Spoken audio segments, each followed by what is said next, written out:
कुछ समय पहले की बात है। रामपुर नाम के एक गांव में परी नाम की एक छोटी सी बच्ची रहती थी।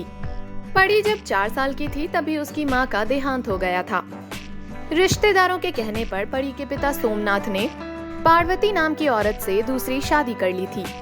सोमनाथ की दूसरी पत्नी पार्वती शुरुआत में तो परी के साथ बहुत अच्छा व्यवहार करती थी।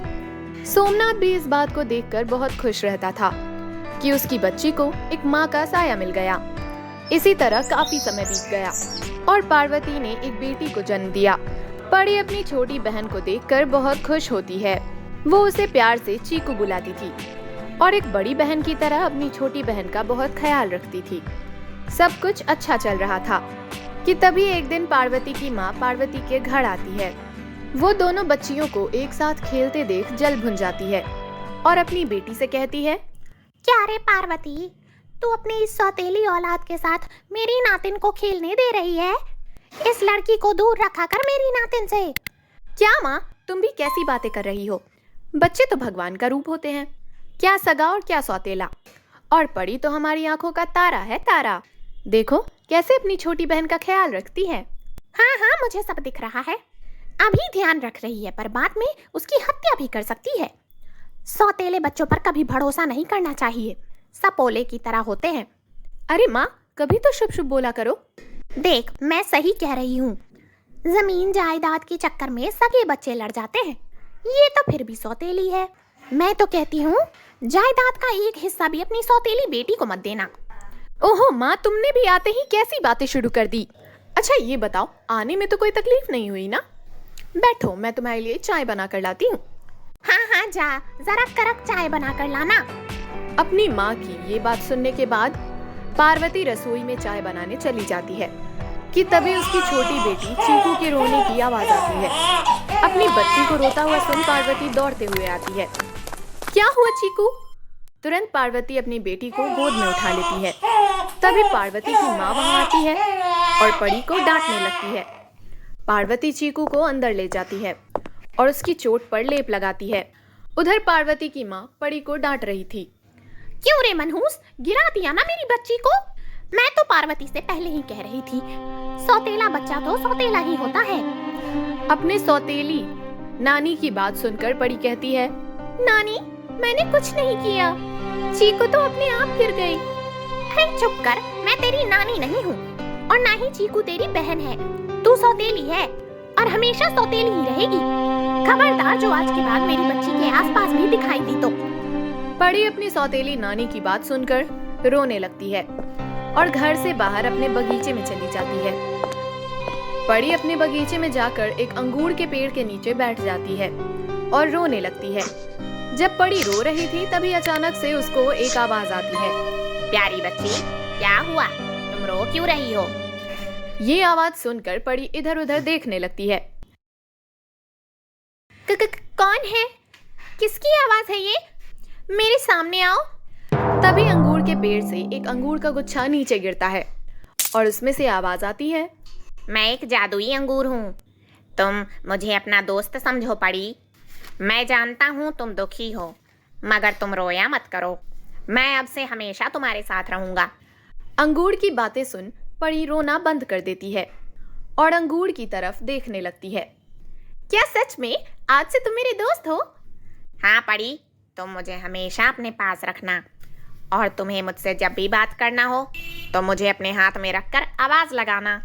परी अंगूर लेकर घर आ जाती है। जैसे ही वो घर आती है, पार्वती का व्यवहार उसके प्रति कुछ बदल सा गया था। परी, जूठे बर्तन रखे हैं, जा धोकर रख दे, और भी काम है वो भी कर देना। आज से पहले पार्वती ने कभी भी इस तरह से बात नहीं की थी। पार्वती अपनी माँ के भड़कावे में आ गई थी। परी फिर से दुखी हो जाती है, लेकिन अब उसके पास जादुई अंगूर था जिससे वो कभी भी बात कर सकती थी। परी ने सारे बर्तन धो दिए। उसके बाद पार्वती के पास गई और बोली, माँ, मैंने सारे बर्तन धो दिए हैं, मुझे बहुत भूख लगी है, खाने में क्या है? पार्वती परी को देखकर गुस्सा हो जाती है और कहती है, पूरा दिन बस कुछ न कुछ खाने के लिए ही चाहिए तुझे। एक काम करना, मुझे ही खा जा या मेरी बेटी को खा ले। चुपचाप जाकर बाहर सो जा, नहीं मिलेगा तुझे कोई खाना। पहले तो बस नानी ही मुझसे ऐसे बात करती थी, लेकिन अब तो माँ भी मेरे साथ ऐसा व्यवहार कर रही है। परी गुस्सा होकर बाहर चली गई और बाहर बैठकर जादुई अंगूर से बातें करने लगती है। अंगूर दोस्त, मुझे ना बहुत जोर से भूख लगी है, मैं क्या खाऊं? मम्मी तो कुछ खाने के लिए दे ही नहीं रही है। परी के इतना कहने पर अंगूर में से आवाज आती है। मेरी प्यारी दोस्त को क्या खाने का मन है, बताओ मुझे। अभी मुझे खीर पूरी खाने का मन कर रहा है। तभी परी के सामने खीर और पूरी प्रकट हो जाती है और परी बड़े आनंद के साथ उसे खाने लगती है। वाह दोस्त, खीर पूरी तो बहुत स्वादिष्ट है। ठीक है दोस्त, अब तुम सो जाओ। उसके बाद परी बाहर ही जमीन पर आंखें बंद करके सो जाती है। अगले दिन सुबह सुबह सोमनाथ वापस घर आता है। वो अपनी बेटी को बाहर जमीन पर सोता देखकर बहुत गुस्सा हो जाता है। पार्वती, ये सब क्या है और ये बाहर जमीन पर क्यों सो रही है? पता नहीं जी, ये तो आप अपनी लाडली से ही पूछिए। कल इसने चीकू को गिरा दिया और मुझसे भी झगड़ा करके बाहर आके सो गई। सोमनाथ पार्वती की बात मान जाता है। इतने में परी जाग जाती है। सोमनाथ बिना उससे बात किए अपनी दूसरी बेटी चीकू के पास चला जाता है। पिताजी ने मुझसे एक बार भी बात नहीं की और मुझसे पूछा भी नहीं कि मैं बाहर क्यों सो रही थी। मुझे सब समझ आ गया। पापा भी मुझसे प्यार नहीं करते। दुखी होकर परी वापस घर से बाहर आ गई और अंगूर के पेड़ के पास आकर बैठ जाती है और अंगूर को निकालकर उससे कहती है, अंगूर दोस्त, मुझे तुमसे बात करनी है। परी और जादुई अंगूर घंटों तक बातें करते हैं। तुम्हें पता है मेरी प्यारी दोस्त, मैं तुम्हारी सारी इच्छाएं पूरी कर सकता हूँ। खाना पीना, कपड़े, खिलौने, मैं तुम्हें सब कुछ दे सकता हूँ।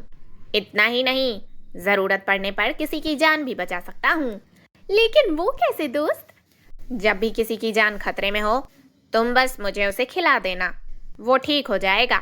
लेकिन उसके बाद मैं हमेशा के लिए तुमसे दूर हो जाऊंगा। परी ये सुनकर खुश हुई, लेकिन थोड़ा उदास भी हो गई, क्योंकि वो अंगूर को किसी भी हालत में नहीं खोना चाहती थी, क्योंकि उसे जादुई अंगूर से लगाव हो गया था। वो हर समय जादुई अंगूर से बातें करती रहती थी। जादुई अंगूर के अलावा उसका कोई दोस्त नहीं था। अब तो उसकी सौतेली माँ भी चीकू के साथ भी उसे नहीं खेलने देती थी। एक दिन पार्वती की बेटी चीकू को एक बहुत ही जहरीले सांप ने काट लिया और उसकी जान खतरे में पड़ गई। परी ये सुनते ही दौड़ते हुए घर पर आई। घर में भीड़ लगी हुई थी और उसकी माँ बहुत रो रही थी। परी ने बिना देर किए अपना जादुई अंगूर चीकू को खिला दिया। सब परी को देखने लगे कि परी ये क्या कर रही है। उसकी सौतेली माँ परी के इस हरकत पर उसे डांटने लगी। परी, ये तुम क्या कर रही हो? तुम्हें पता भी है चीकू को सांप ने काट लिया है। उसकी जान बचाने की बजाय तुम उसको अंगूर खिला रही हो। मुझे तो पहले से ही पता था, सही कहती थी मेरी माँ, कि मैंने अपने घर में एक सपोला पाल रखा है। सौतेला कभी अपना नहीं हो सकता। माँ, ऐसा नहीं है, मेरे पास जादुई अंगूर है। ये अंगूर खाने के बाद चीकू ठीक हो जाएगी। अंगूर खाकर भी भला कोई ठीक होता है क्या? चली जाओ यहाँ से। इतना कहकर पार्वती रोने लगती है, लेकिन परी जबरदस्ती चीकू को 2-3 अंगूर खिला देती है। उसके ऐसा करने के कुछ ही देर बाद चीकू को होश आ जाता है।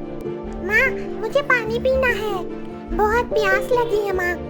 अरे, आप लोग इतना रो क्यों रहे हैं? चीकू की आवाज सुनकर सभी बहुत खुश हो जाते हैं। जादुई अंगूर जो परी का सब कुछ था, अब वो उसके पास नहीं था। मेरी बहन, तुम ठीक हो गई? पार्वती को ये सब देखकर खुद पे शर्म आने लगी और वो परी से माफी मांगने लगी। परी ने अपनी माँ को गले लगाया और सब फिर से मिलजुल कर रहने लगे। अपनी बहन की जान बचाने के लिए परी ने अपने सबसे अच्छे दोस्त की कुर्बानी दे दी थी। हर रोज परी अपने दोस्त जादुई अंगूर को याद किया करती थी। मुझे माफ कर देना मेरे दोस्त, प्लीज प्लीज मेरे पास वापस आ जाओ। अगर मैं चीकू को नहीं बचाती तो उसकी जान चली जाती।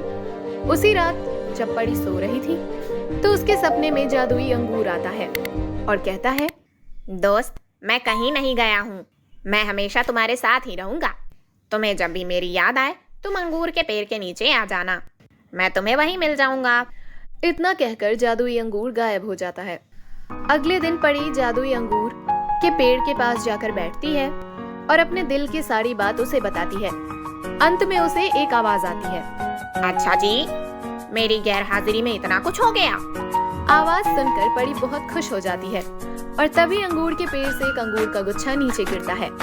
देखो दोस्त, मैं आ गया हूँ। अंगूर को देखकर परी बहुत खुश होती है और हमेशा के लिए उसे अपने पास रख लेती है।